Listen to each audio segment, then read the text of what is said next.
Hello friends and स्वागत है आप सबका उत्तराखंड जीके की सीरीज में जहां पे हम उत्तराखंड जीके कवर कर रहे हैं। आज लेक्चर 9th है एंड लेक्चर 1 से लेकर 8 तक मैंने पूरी की पूरी उत्तराखंड हिस्ट्री जो है पढ़ा दी है, B it ancient history, medieval history of Uttarakhand, modern history of Uttarakhand, जो है तीनों चीज हमारी कंप्लीट हो चुकी है। और आज हम करेंगे उत्तराखंड स्टेट मूवमेंट, क्योंकि आपको पता है कि Uttarakhand was a part of United province और उत्तर प्रदेश, ठीक है, उसका एक पार्ट था। और उत्तर प्रदेश से अलग राज्य बनने में जो है काफी संघर्ष और बहुत टाइम से जो है ये चल रहा था। तो जितने भी इंपॉर्टेंट इवेंट्स हुए, इंपॉर्टेंट ऑर्गेनाइजेशन जो है फाउंड हुए, वो सारी चीजें जो है जितनी भी इंपॉर्टेंट रहती है हमारे प्रीलिम्स पॉइंट ऑफ व्यू से, वो हम यहाँ पे इस लेक्चर में करने जा रहे हैं। तो हार्डकोर फैक्ट्स जो है इस लेक्चर में आपको मिलेंगे, ठीक है। एंड साथ ही साथ मेंस के लिए जो है ये टॉपिक कितना इंपॉर्टेंट है, जो भी एक दो टॉपिक के कुछ रीजंस है, फॉर एग्जांपल रीजंस कि ऐसा रीजन रीजन क्या थे कि उत्तराखंड की जो मांग है स्टेटहुड की वो क्यों हुई, तो ये हम डिस्कस करेंगे, ठीक है। फटाफट से 4-5 पॉइंट डिस्कस करेंगे सो दैट आपके पास कंटेंट हो कि कल को अगर मेंस में जो है आपका आंसर लिखने को आता है तो आपके पास कंटेंट होना चाहिए, ठीक है। तो ये आज की क्लास जो है रखी जाएगी।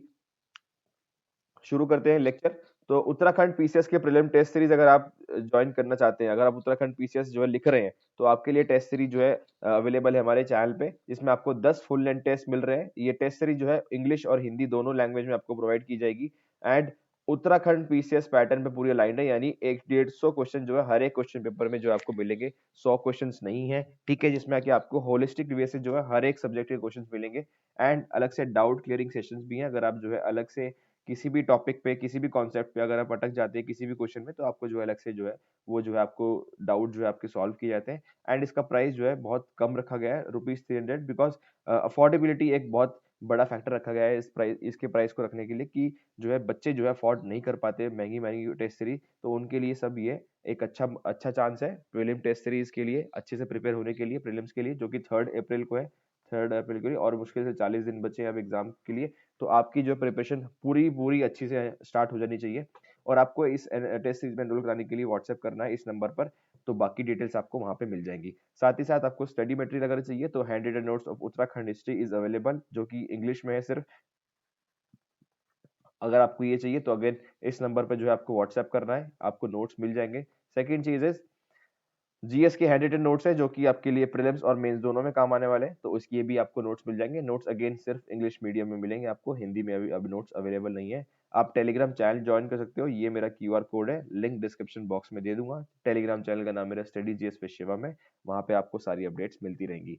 तो स्टार्ट करते हैं आज का लेक्चर, जिसमें हम पढ़ेंगे उत्तराखंड का स्टेट मूवमेंट, ठीक है। सबसे पहले हम देखेंगे कि उत्तराखंड स्टेट मूवमेंट अब पढ़ क्यों रहे हैं। कारण यह है कि लोग चाहते थे कि उत्तराखंड स्टेट बने, लेकिन अब जो है मेंस में पूछ लेंगे कि उत्तराखंड स्टेट बने, ऐसे लोग क्यों चाहते थे। तो हम पढ़ेंगे कि reasons for demand of separate state, ठीक है, एक इंपॉर्टेंट टॉपिक बन जाता है मेंस पर्सपेक्टिव से, तो हम ये पढ़ेंगे। तो पहला एक रीजन है कि geographically this region was unique in terms of its terrain. In terms of its terrain मतलब कि ज्योग्राफिकली आप देखो कि उत्तर प्रदेश जो था वो बहुत प्लेन डोमिनेटेड एरिया था ज्योग्राफिकल वाइज, अगर आप देखो, और उत्तराखंड का जो एरिया है वो पहाड़ी इलाका आप बोलते हो, हिली रीजन है। तो ज्योग्राफिकली आप इस रीजन को जो है अलग से देख सकते हो। तो ये एक अगेन एक अच्छा कारण था कि जो लोग जो है अलग से डिमांड कर रहे थे स्टेटहुड की, कि हमारा जो है ज्योग्राफिकल एरिया जो है अलग अलग सिमिलरिटीज जो है मैच नहीं करती, इसलिए जो है हमको अलग अलग स्टेटहुड दे दो आप। तो ये एक रीजन था। सेकंड, उत्तराखंड के कुछ अलग से ही सेटअप थे, एडमिनिस्ट्रेशन सेटअप चाहे अलग हो, लीगल सेटअप जो है वो अलग थे, ठीक है। तो unique set of administration and legal setup, ठीक है, जिसमें कि फॉर एग्जांपल आप एग्जांपल लिख सकते हैं कि वन पंचायत जो है हमारे स्टेट में होती थी, ठीक है, यूपी में नहीं होती थी उस वक्त, ठीक है। And our own revenue policing system. तो रेवेन्यू पुलिसिंग सिस्टम के अंदर बेसिकली क्या होता था कि आपने एक पोस्ट सुनी होगी पटवारी। तो पटवारी का बेसिकली आज की डेट में काम क्या होता है, keeping records of land. Land के जो है मतलब जमीन के जो रिकॉर्ड्स रखने हैं उनका कार्य होता है। लेकिन जैसे कि उत्तराखंड में पहले लॉ एंड ऑर्डर की ज्यादा प्रॉब्लम नहीं थी, लॉ एंड ऑर्डर की प्रॉब्लम नहीं थी, एंड अगर लॉ एंड ऑर्डर की प्रॉब्लम नहीं है तो पुलिस की डिमांड भी कम होगी, पुलिस की डिमांड भी कम होगी बेसिकली। तो क्योंकि लॉ एंड ऑर्डर बहुत अच्छा था उत्तराखंड के अंदर, तो पुलिस की ऐसा जितनी डिमांड नहीं होती थी। तो ब्रिटिशर्स ने क्या किया हुआ था कि पटवारी को ही पुलिस की पावर दी गई थी, पटवारी को ही पुलिस की पावर दी गई थी। तो इसलिए हमारा स्टेट में जो है रेवेन्यू पुलिस सिस्टम जो है थोड़ा यूनिक था, थोड़ा अलग से था, ठीक है। तो again political administration and legal system जो है वो हमारा स्टेट का यूनिक था, अलग था, तो इसलिए जो है ये भी एक कारण रहा कि हमको एक जो है सेपरेट स्टेट की जो डिमांड हमारे राज्य से, हमारे स्टेट के लोगों से आई। Option question point number C is unique set of cultures. अब उत्तराखंड के लोगों के अलग से जो है थोड़े कल्चर है, they have their unique set of culture in terms of what, in terms of their tradition, और जिसको हम बोलते हैं पहाड़ी कल्चर। तो पहाड़ी कल्चर के अंदर बेसिकली क्या इंक्लूड होता है, पहाड़ी पेंटिंग्स, पहाड़ी ड्रेसेस, पहाड़ी क्यूजीन्स, उनका फूड हैबिट, ठीक है, उनके अलग अलग फेस्टिवल्स, तो ये सारी चीजें जो है बहुत अलग थी प्लेन के एरिया से, ठीक है, तो इसलिए जो है हमारा सेट ऑफ कल्चर जो था वो बहुत डिफरेंट था। तो ये एक बहुत बड़ा रीजन रहा कि हमारा जो है एक अलग कल्चर है, हमारा अलग जो है रहन सहन है, ठीक है, तो इसलिए जो है हमारे लोगों के लिए एक अलग से स्टेट होना चाहिए। तो ये भी एक मेजर रीजन था कि अलग से सेपरेट स्टेट जो है क्यों चाहिए था। और point number D is, point number 4 जो है एक बहुत बड़ा रीजन था पॉलिटिकली। पॉलिटिकली मतलब क्या, कि people of hill region felt neglected, उनको लगा कि हमारी जो है डिमांड जो है, हमारी जो नीड्स है वो फुलफिल नहीं हो पा रही है, क्योंकि हमारा को पॉलिटिकल रिप्रेजेंटेशन जो है वो अच्छे से नहीं मिल पा रहा है, पॉलिटिकल रिप्रेजेंटेशन जो है अच्छे से नहीं मिल पा रहा है, बिकॉज जो उत्तर प्रदेश की जो लेजिस्लेटिव असेंबली थी वो डोमिनेट करती थी प्लेन प्लेन रीजन के एमपीज एंड प्लेन रीजन की एमएलए से, ठीक है, वहां से डोमिनेट करती थी। तो उत्तराखंड के लोगों को प्रॉपर रिप्रेजेंटेशन नहीं मिल पा रही थी, तो प्रॉपर रिप्रेजेंटेशन नहीं मिलेगी तो उनकी जो पॉलिसी, उनकी जो डिमांड्स हैं, ठीक है, उनकी जो डिमांड्स है वो फुलफिल नहीं हो पाएगी, ठीक है, उनकी जो डिमांड्स है, तो इसीलिए जो है पॉलिटिकली रिप्रेजेंटेशन पाने के लिए जो है ये बहुत बड़ी जो है रीजन था, सेपरेट स्टेट जो है डिमांड जो है मांगी उत्तराखंड के लोगों ने। नेक्स्ट पॉइंट इज डिस्टेंस, कि डिस्टेंस जो है important institution like what, your capital, capital बहुत दूर पड़ती थी, ठीक है, हाई कोर्ट जो है बहुत दूर था, ठीक है, उसके बाद इंपॉर्टेंट एजुकेशनल इंस्टीट्यूट्स आप देख लो वो बहुत दूर थे, हेल्थ आप देख लो कि जो मेजर हॉस्पिटल्स थे वो बहुत दूर थे, यानी जो प्लेन्स के इलाके में था, तो उत्तराखंड एज अ जो एरिया था उनको जो है बहुत ही पीछे रखा गया डेवलपमेंट टर्म्स में, ठीक है, वहाँ पे ज़्यादा एजुकेशनल पॉइंट ऑफ व्यू से ज़्यादा ऑप्शंस नहीं थे, हेल्थ के पॉइंट ऑफ व्यू से ज़्यादा ऑप्शंस नहीं थे, और रोज़मर्रा के कार्य के लिए हाई कोर्ट भी जो है, अगर कोई प्रॉब्लम होती है हाई कोर्ट में तो हाई कोर्ट भी बहुत दूर था। तो ये सारी जो है फैक्टर्स जो है इंक्लूड करके जो है ये सारे हम लिख सकते हैं मेंस में अगर क्वेश्चन आता है कि रीजंस क्या थे स्टेटहुड की मांगने के लिए, ठीक है, तो हमने 5 डिस्कस किए, तो 5 जो है कि मेजर रीजन है। नेक्स्ट इज व्हाट, कि उत्तराखंड यूनिक क्यों है, हम इस पे थोड़ा सा बात करेंगे कि उत्तराखंड जो है यूनिक क्यों है। Again exam point of view important है मेंस के लिए, ठीक है, तो हमारे उत्तराखंड की यूनिक है, पहला पॉइंट हम ले सकते हैं कि हमारा जो है यूनिक एथनिक आइडेंटिटी हमारी है, because almost 80% of our population, remember 80% of our population belong to Khol, Khas, Kirat and Naga, which are basically क्या है, ये अलग अलग एथनिक ग्रुप्स है, ठीक है, जो कि जो है कितने जो है डाइवर्सिफाई हो गए हम उत्तराखंड के अंदर ही, तो एथनिक आइडेंटिटी जो है हमारी यूनिक है। तो इस तरह से आप लिख सकते हैं कि उत्तराखंड यूनिक क्यों है, क्योंकि हमारे पास एक अलग से एथनिक आइडेंटिटी है, because 80% of population consist of these peoples, ठीक है।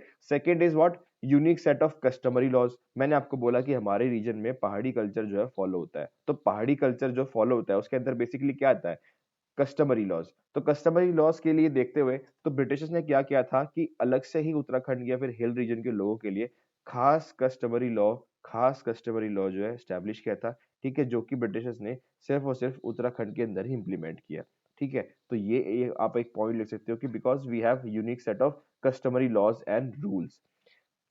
Point number 3 is civil laws applicability, कहने का मतलब क्या, सिविल लॉ जो है बेसिकली जो है नॉर्मल सिचुएशन में जो है सिविल लॉ पूरी इंडिया में, पूरी पैन इंडिया में या फिर पूरी रीजन में जो है हर जगह same on an equal basis पे जो है इंप्लीमेंट होगा, लेकिन क्या होता था उत्तराखंड में, उत्तराखंड में जो है सिविल लॉ जो था वो जो है यूनिक था। और इसका हम एग्जांपल दे सकते हैं कैसे, कि जैसा कि आपको पता है हिंदू धर्म में 2 सिस्टम ऑफ लॉ होते हैं, ठीक है, आप लीगलिटी में जाओगे अगर हिंदू धर्म की, तो यहाँ पे 2 सिस्टम ऑफ लॉ होते हैं, पहला Mitakshara system of law and second is your Dayabhaga system of law.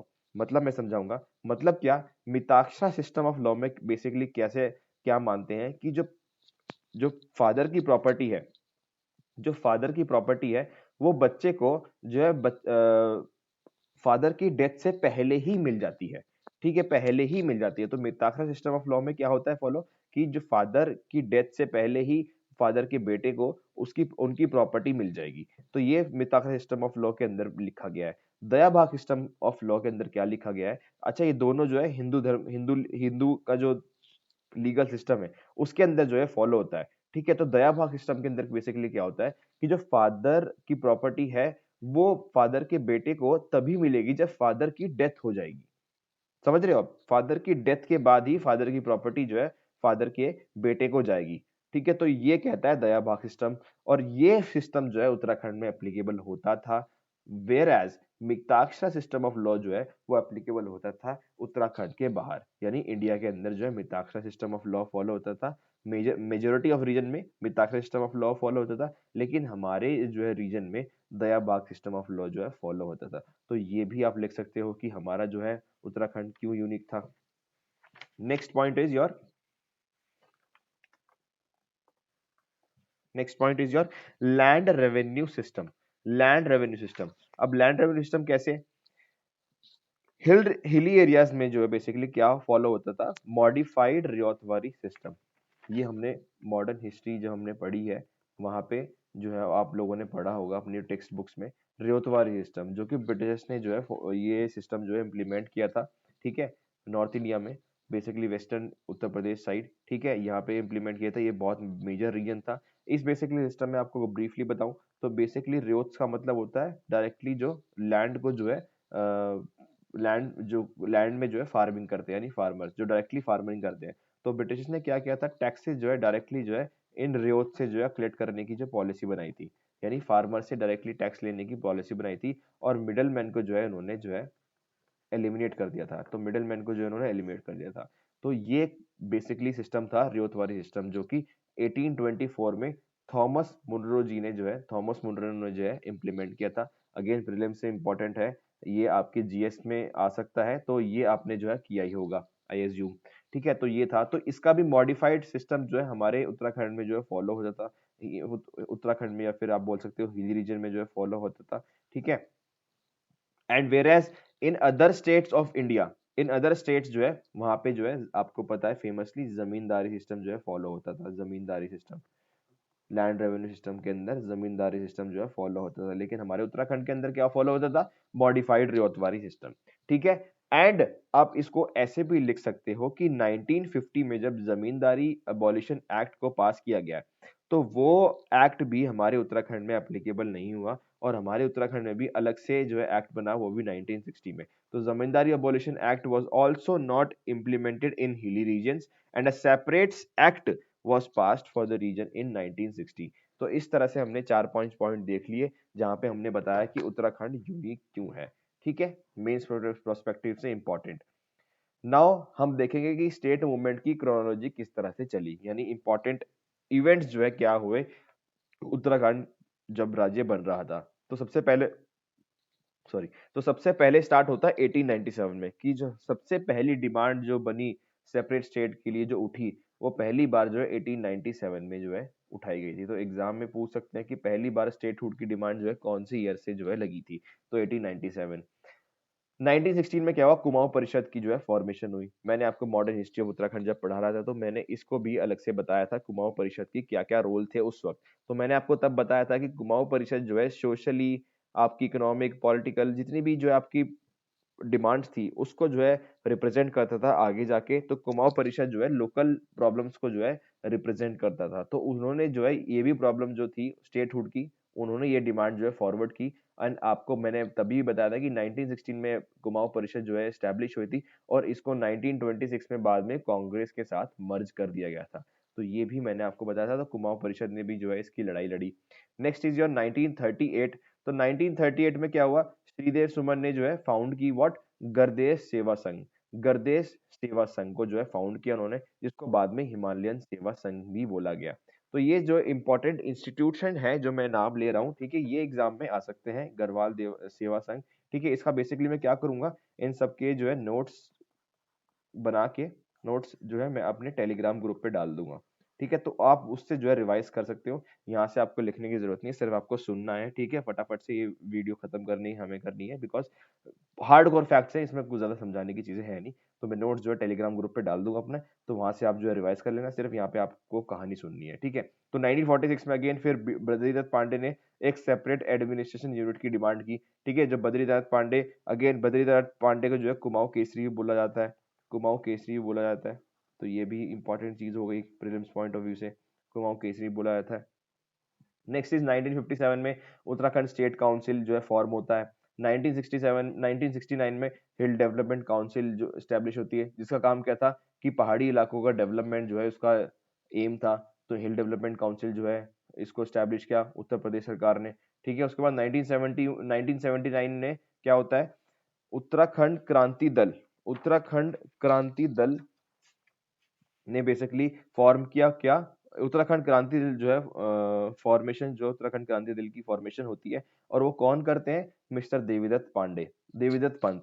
Devidatt Pant कौन थे, कुमाऊं परिषद, कुमाऊं यूनिवर्सिटी के founding president and vice chancellor.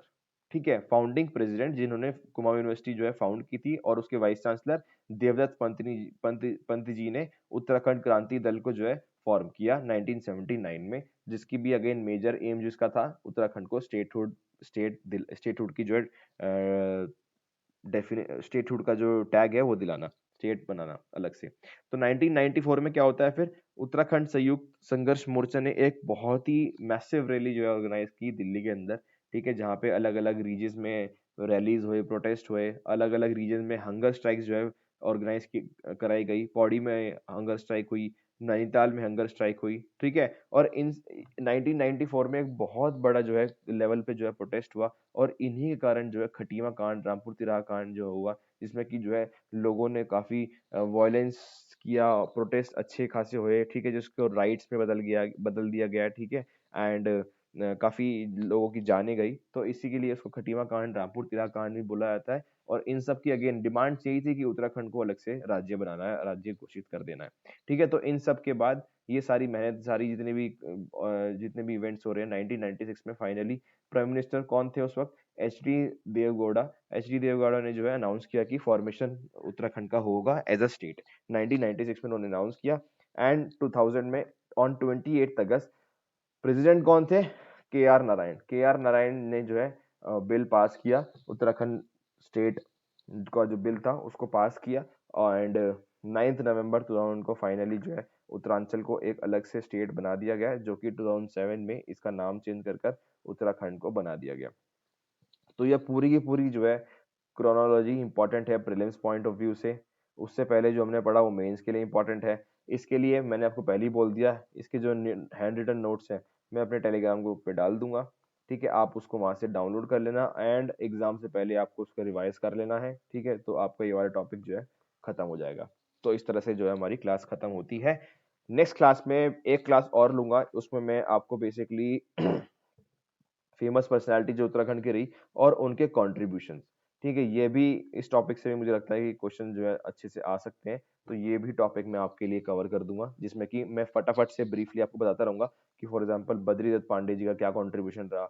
ठीक है, देव सुमन जी का क्या कॉन्ट्रीब्यूशन रहा, तो जितने भी फेमस प्रोमिनेंट पर्सनैलिटीज है उत्तराखंड की, ठीक है, वहां से उनका क्या कॉन्ट्रीब्यूशन रहा हमारे फ्रीडम स्ट्रगल में, या फिर उत्तराखंड स्टेट मूवमेंट में क्या क्या हमारा कॉन्ट्रीब्यूशन रहा, वो हम उस क्लास में फिनिश कर देंगे। And that will be my last class, जिसमें हम की उत्तराखंड हिस्ट्री से जुड़ी हुई चीजें हम कर रहे हैं, फैक्ट्स कर रहे हैं, एंड उसके बाद में फटाफट से उत्तराखंड ज्योग्राफी पे आ जाऊंगा, उत्तराखंड ज्योग्राफी पे हम स्टार्ट कर देंगे।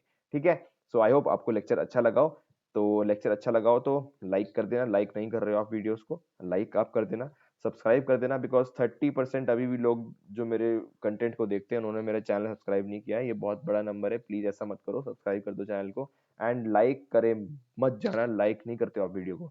ठीक है, तो टेलीग्राम चैनल का लिंक डिस्क्रिप्शन बॉक्स में दे दूंगा। Let's end this video here only, and take care, goodbye, see you in the next class.